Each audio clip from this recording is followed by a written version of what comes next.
This morning, Mark. Okay, let's just go to questions. You ready? Hi, Mr. Secretary. Go ahead. Hi, thanks for doing this. I wanted to ask you first about your meetings yesterday with the Pope Leo. The President Trump has had very harsh language and words for the Pope against the backdrop of the war in Iran. Did you make amends with the Pope yesterday? No, we had a very good meeting. I mean, ultimately, it's important. First of all, there's a lot we work together with the church, and we talked about those areas that we're working together on, different parts of the world. I know everyone's interested in, the other aspects of it, but I expressed, updated them on the situation with Iran, expressed our point of view about why this was important and the danger that Iran poses to the world, which is largely recognized. So obviously, the Holy Father is a spiritual leader. He's the first and foremost. I mean, that's his role to play. And obviously, the Church has always interacted on behalf of a mission for peace and a respect for all of humanity. But at the end, it was a very cordial and important meeting, and it's important to share our points of view and an explanation and an understanding of where we're coming from. And I thought it was very positive.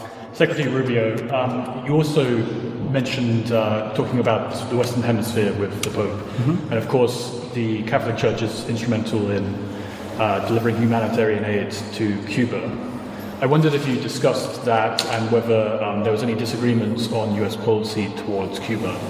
We discussed, we've provided $6 million of humanitarian aid, U.S. humanitarian aid that was distributed by Caritas, the Catholic Church agency. We're prepared to do more. In fact, we've offered the regime there $100 million of humanitarian aid that unfortunately so far they have not agreed to distribute to help the people of Cuba. So we did the hurricane relief, but we're offering more.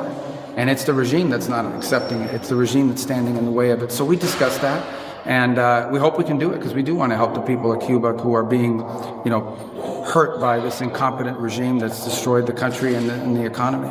Secretary, can I ask about the meeting with the Pope? I mean, after this meeting with the Pope, which you described as cordial and productive, are you going to recommend to the President that he stops criticizing the Pope in social media? Why would I tell you what I'm going to recommend to the President? But beyond that, the President will always speak clearly about how he feels about the U.S. and U.S. policy. The President of the United States is always going to act in what's in the best interest of the United States.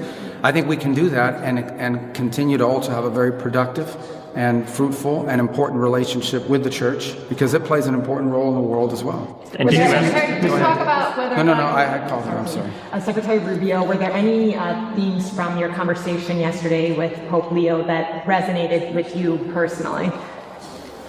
Well, if it was personal, what would I tell you? No, here's the bottom line on that is that the Church is an important global institution. It has a presence all over the world. I know you guys are fixated on who said what about who at what time. I understand all that, okay? Because media, you guys have headlines, you have editors, you have people that want you to post. These are interesting stories. But at the end of the day, the Pope just returned from Africa. We're in a very important continent with growing Christian populations, many of whom are threatened or feel threatened by the spread of radical Islamic terrorism. So we care about that. The Pope and the Church has an interest in Christian communities in Lebanon, a place that we're very involved in trying to establish a peace between Israel and Lebanon. The Church obviously has a very important presence in Latin America. The bishops from Venezuela had just been here a few days earlier. So we shared thoughts about those sorts of things. I think it's an opportunity to personally express our point of view from the standpoint of foreign policy and the areas we're involved in and share insights, but also to gain insights because the Church has a unique role in many of these countries in terms of the insights and information that they're receiving. In some cases in the past, the Church has been an important interlocutor, not just with governments, but with societies. And then, of course, on the practical level, the Church plays an important role in humanitarian efforts in different parts of the world, and in many places has served as a facilitator of U.S. humanitarian assistance, such as I highlighted a moment ago when it comes to Cuba. Yes, go ahead. Go ahead. Mr. Secretary, can you say in your meeting with Prime Minister Maloney whether you talked about the possibility of withdrawing U.S. troops from Italy as well as the possibility of the United States withdrawing from NATO altogether? No, we didn't discuss any specifics like that, and that's a decision for the President to make. It's a decision every President makes. The fact of the matter, though, is, and I said, publicly, and I've said repeatedly, I've been a strong supporter of NATO throughout my career in the Senate and even now. And one of the advantages of being in NATO is that it allows us to have forces deployed in Europe and bases that allow us a logistical ability to project power in the case of contingencies. But we had a contingency. And some countries in Europe, like Spain as an example, denied us the use of those bases for a very important contingency that in some ways the denial of those bases actually impeded the mission, not severely, but had a cost and in fact even created some unnecessary dangers. So if one of the main reasons why the U.S. is in NATO is the ability to have forces deployed in Europe that we could project to other contingencies, and now that's no longer the case, at least when it comes to some NATO members, that's a problem, and it has to be examined. But ultimately, that's a decision for the president to make. His team, and people like myself and others, will provide him what those potential options are, but ultimately he'll have to make that decision. He hasn't made those decisions yet. As far as recent news of deployments, like for example, those were all already ongoing. For example, in Germany, the troops that were withdrawn, which represent less than 14% of our total troop presence there, that's already pre-programmed. And in fact, all it did is take us back to where we were in 2022. So there was always a plan to do some shifting within NATO. As far as broader changes, that's I don't have an announcement for you on that today, but that's a decision for the president to make. Certainly, we'll present both options and perspectives, but I don't have anything new to announce on that today. On that one, second, your former colleagues on the Hill, Republican senators, believe that troops withdrawal will embolden Putin and will benefit Russia. Do you agree with that? It will do what, I'm sorry? Troops withdrawal will embolden Putin and benefit Russia. Do you agree with that assessment? Well, in the end, the United States the president is going to always do what's in the national interest. We have global obligations all over the world. We have troop deployments all over the world, and those are constantly shifting and changing. For example, we increased troop presence in NATO in the aftermath of the invasion of Ukraine. So we're always making these decisions, and there were some already previewed before any of this had happened in terms of the base denials. But in the end, look, here the bottom line is we always, while we may be the most powerful country in the world and we may have the most resources, our resources are not unlimited. We have to always assign resources around the world, including military resources, on the basis of what serves the national interest. That's a decision the president has to make, especially within the context of recent developments by some countries within NATO and the stance they've taken towards the United States. But, no decision's been made on that yet. That's something the president's still working through. Have you managed to bridge differences on Iran, both with Rome and with Baghdad? Yeah, I think everybody agrees that Iran having a nuclear weapon is unacceptable. I don't know of anyone who thinks it's a good idea for Iran to have a nuclear weapon except the Ayatollah. So I think the question is, what do you do about it? And the president's actually trying to do something about it. And so, I don't know, I don't think there's any disagreement that they can't have a nuclear weapon. I think the question is, what do you do about it? And, we've had every American president says, they can't have a nuclear weapon. This is the first American president that's actually trying to do something concrete about it. I don't know who would disagree with that. It's an important thing that has to be confronted. Can you give us an update on the status of negotiations with Iran? Well, we should know something today. We're expecting a response from them. We'll see what the response entails. The hope is it's something that it can put us into a serious process of negotiation. Obviously, we've seen the reporting overnight that Iran has established or trying to establish some agency that's going to control traffic in the Straits. That would be very problematic. That would actually be unacceptable. The normalizing of their controlling of international waterways is both illegal and it's just something that's unacceptable. And the world has to start asking itself, what is it willing to do if Iran tries to normalize a control of an international waterway? I think that's unacceptable. But we're expecting a response from them today at some point. We have not received that yet, in the last hour, but perhaps that will come. Their system is still highly fractured and a bit dysfunctional as well. So that may be serving as an impediment. I hope it's a serious offer. I really do. Go ahead. Can you confirm if there's a resume of talks between Israel and Lebanon next week?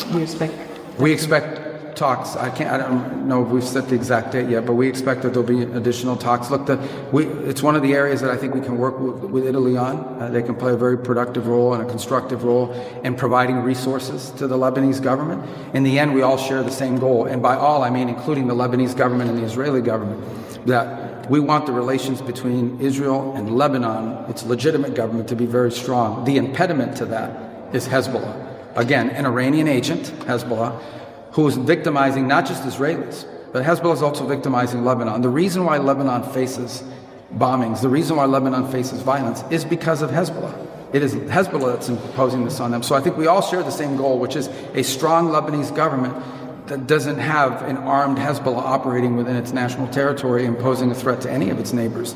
And to do that, we have to empower and equip the Lebanese government to be able to confront that threat. And I think Italy and other countries, but Italy in particular, can play an important role in not just helping equip the government, but in cutting off the illicit financing that supports, helping them to cut off the financing that supports Hezbollah and the danger they pose. Is it possible to get a peace deal on Lebanon without first solving the conflict with Iran? How linked are those two conflicts? Right Well, now? I mean, Hezbollah is an Iranian agent, 100%. I mean, Hezbollah wouldn't exist without Iran's support. So, but I think it's possible. I mean, Hezbollah's been both weakened, but still capable of inflicting damage and doing terroristic activities, as we've seen. So I think the way I would phrase it is, we're not going to negotiate with Iran over Hezbollah, because Hezbollah is a dangerous, other than if they're willing to stop funding them and supporting them. I think our negotiations with Lebanese, our role is with the Lebanese government. Lebanon should be governed by the Lebanese government. It should not have a terrorist group operating within its national territory that poses a threat both to its own people, including the Shia population, and to the government, and to Israel, and to its other neighbors. So that's what we're going to focus on. Mr. Secretary, can we come back to Cuba a little bit? The United States, including yesterday, are ramping up sanctions against Cuba, the regime and all that. With the exchange with the Pope, did you feel any convergence of views on that and on Well, US let me policy? clarify something for you. Our sanctions are against a company named Gaesa. Yeah. Okay. This is a holding company set up by generals in Cuba that has generated billions of dollars of revenue, none of which benefits the Cuban people. Not 1 cent of it benefits the Cuban people. You understand this, right? I don't know if you know this. There's the Cuban government, and they have a budget, and then there's this private company that has more money than the government does. None of the money in that company goes to build a single road, a single bridge, provide a single grain of rice to a single Cuban, other than the people that are part of Gaesa. So that's what we're sanctioning, is a company that basically is taking anything that makes money in Cuba and illegally putting it into the pockets of a few regime insiders. So that's not sanctions on the Cuban people, because the Cuban people don't benefit from Gaesa. It's a sanction against this company that is stealing from the Cuban people to the benefit of a few. And we didn't discuss those sanctions yesterday, but we imposed them yesterday, and we're going to be doing more, by the way. Mr. Secretary, sorry. Many people thought that your was a mission impossible after the Trump's attacks, heavy attacks. Which mission? I'm sorry. The visit. Mission Impossible? Yes. Right. Well, what's your judgment at the end of the visit? Mission accomplished? We work with the Vatican on a lot of things. Our relationship between, for example, our mission here in the Vatican, like I told you, we're working together on humanitarian issues. We're focused on other issues as well. The President's perspective is clear. He thinks that Iran is a threat and it needs to be addressed. And that position remains unchanged. And I think we're capable of having that position and expressing that position clearly, and also working cooperatively, and as we have for centuries, as we have for decades, with the Vatican and with the Catholic Church, who has a global presence. Did you explicitly ask the Pope to stop his criticism of the Iran war? I'm not going to discuss what I talk about the Pope, but I'm not going to ask him. That's not the purpose of I told you guys before I even came here. And that is that we have a very strong relationship with the Vatican. We've worked with them on a lot of things around the world. This was a trip that had been planned even before all these things had happened. So why just as an example, why would I not want to hear the perspectives of the most important, in many cases, far-reaching, religious leader in the world, on his perspectives about what he saw on his trip to Africa, or what his bishops and others and agencies are hearing in the Western Hemisphere, or the plight of Christians in Africa, but also those in Lebanon, a place that. So of course we're going to engage with them on these things. That was the purpose of our meeting, and in that realm it was very, very productive, and it was a good meeting because we were able to talk about these different areas of the world where they have a presence, where they are engaged, and we are as well, and of course find opportunities to either continue cooperating where that already exists, like in Cuba, or expand our cooperation in other places where it makes sense. Is it fair to expect a phone call between the President and the Pope anytime soon? I don't know, maybe. I don't know. It could happen. Mr. May I ask you about Iran, if possible? You declared that Operation Epic Fury was over. Like, given all these military actions that we're seeing on the ground, what does over mean militarily? No. Operation Epic Fury was an offensive operation designed to destroy their missile launches, their Navy, their Air Force, and it achieved that, and their factories, and it achieved that. What you saw yesterday was U.S. destroyers moving through international waters being fired upon by the Iranians, and the U.S. responded defensively to protect itself. That's what you saw. I mean, that's separate and distinct from Operation Epic Fury.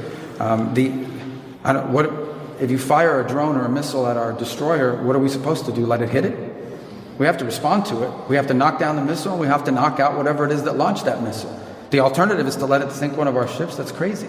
So, of course, we responded to it. Well, yes, but the point is, if there's not much seizing in the firing, because we Well, you should ask that of the Iranians. Don't ask me. We didn't fire. They fired on us. My point is, if you fire at a U.S. Navy ship, what are we supposed to do? Say, oh, there's a ceasefire. We're not going to shoot down your drone. That's a stupid question. That's a stupid position to take. Of course we fired back at them. They were shooting at us. That's what I would expect to do. Only stupid countries don't shoot back when you're shot at. And we're not a stupid country. Do you expect that, or have you conveyed any red lines to Iran where, if the ceasefire or whatever you call it, if they cross... Well, the red line is clear. If they threaten Americans, they're going to get blown up. I mean, that's how much clearer can you be than that? If you are a missile launching guy, whatever they call that job, and you're sitting there and you fire a missile at the United States and we saw you fire it, we're going to hit you. Of course we are. Who doesn't do that? Unless you want to get your ship sunk. I mean, we're not going to let our ships get sunk by the Iranians with their little, their drones that they're firing. They don't have a navy anymore, but they bring out these little Boston whaler fishing boats and they try to swarm you. We're going to blow those boats up if they're coming towards our boats. I don't know if that's a red line, but I hope they know it is by now. So if I were one of these Iranians on a fast boat and they tell you, hey, your mission is to go after a U.S. destroyer, you're probably not going to survive. I think that's a red line. Can I Okay. also point out the European reaction? Does anybody have any questions? This guy's like a monopoly over here. Not all answer your question. Yes, okay, come on. Trying to be fair, man. The president has expressed disappointment in support or lack thereof in Europe. Was there any discussion today in your meeting with Prime Minister Meloni or Foreign Minister Tahani about them providing escorts in the Strait of Hormuz? No, we didn't get to that level of specificity about what they... Here's the bottom line, okay? Everybody says Iran is a threat. Everybody says that Iran can't have a nuclear weapon. Okay, but you got to do something about it. The president's trying to do something about it. And I don't understand why anybody would not be supportive of that. And he doesn't understand, and rightfully so, somebody would be supportive of that. But here's a more fundamental problem. Iran now claims that they have a right to control an international waterway. They claim that they have a right to control it. What is the world going to do about that? Is the world going to accept that Iran now controls an international waterway? Because if the world is prepared to accept that, then be ready. Because there's like 10 other countries that are going to start doing the same thing in their international waterways, or in international waterways near their countries. That's an unacceptable thing that they're trying to normalize. So if the answer is no, we don't think Iran should be able to control the Straits of Hormuz, then the next question is going to be for everyone, well, what are you going to do about it? What is the world prepared to do about it? And we're trying to do something about it diplomatically. We have a resolution at the United Nations that we're trying to move forward, in which the world and the UN will have an opportunity through the Security Council to vote and say, we are not going to allow them to mine the straits, we're not going to allow them to try to control the straits, and by the way, you have a bunch of humanitarian aid that's trapped inside the Persian Gulf and needs to be released and has not been able to move. We're going to give the world a chance to pronounce itself on it. And if Russia or China or some other country decide to veto it, then you know what the impediment is. But the fundamental question every country, not Italy, every country needs to ask themselves is, are you going to normalize a country claiming to control an international waterway? Because if you normalize that, you've set a precedent that's going to get repeated in a dozen other places. And if the answer is no, we don't want to normalize it, then you better have something more than just strongly worded statements to back it up. And that's the point I've made in all of my visits, not just here. I didn't come to Italy just to make that point. I would say that to any country that complains about the Straits, because that's what we potentially are facing unless we get a good deal from the Iranians. And we're waiting to hear that today. Mr. Secretary, can I move to Taiwan, actually? I'm sorry to geographically go around the world. Okay. Parliament just approved a pretty big, massive defense bill today or last night.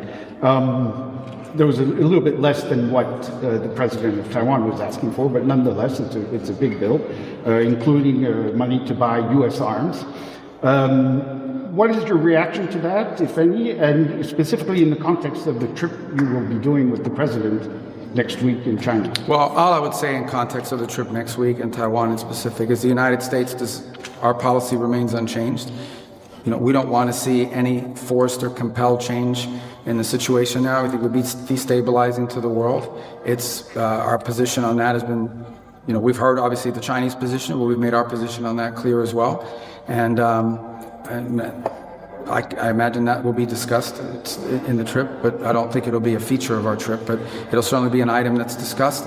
We think it's to the benefit of China, the United States, and the world writ large that there be stability in the straits there, and that continues to be our position. That's the one we'll continue to stand by and advocate for. All right, I have time for one more. Let me ask you about Ukraine before you go. Yeah. You spoke with Lavrov recently, and they targeted kindergarten in Ukraine even after they advocated for ceasefire. Where does the negotiations? Well, right now the negotiations are. We've tried to play a mediator role in that. So far, it has not led to a fruitful outcome for a variety of reasons. We remain prepared to play that role if it can be productive. We don't want to waste our time and invest time and energy in an effort that's not moving forward. But if we see an opportunity to act as a mediator that brings both sides closer to a peace deal, we'd like to see it. Our position at the end of the day is that this war is a tragedy. Both sides are paying a very heavy price for it, both economic and obviously at a human level. It's destructive, we're against it, and anytime you tell me about strikes and people, or every time I hear about these things, it just reminds us of why this war needs to end. And while we're prepared to play whatever role we can to bring it to a peaceful diplomatic resolution, unfortunately, right now those efforts have stagnated, but we always stand ready if those circumstances change. Can I just ask guys, one on yeah, Africa? and then I got to go, and I apologize. One on Africa. I mean, the president committed last year to personally intervening to help try to end the war in Sudan. The Pope, in one of his addresses, called this one of the world's greatest tragedies. Did this come up at all in your discussion? Did you see any movement? Well, we discussed Africa broadly, and of course Sudan being an incredible tragedy. We've been heavily engaged through that Quad process. Obviously, Sudan has become in some ways sort of a proxy engagement between multiple countries who are behind some of the elements that are fighting. There are other countries that are not directly involved but have allowed their national territories to be used as a way to ship weaponry. We recently had a pretty positive announcement for the first time on a statement of principles, but we have to give it some action.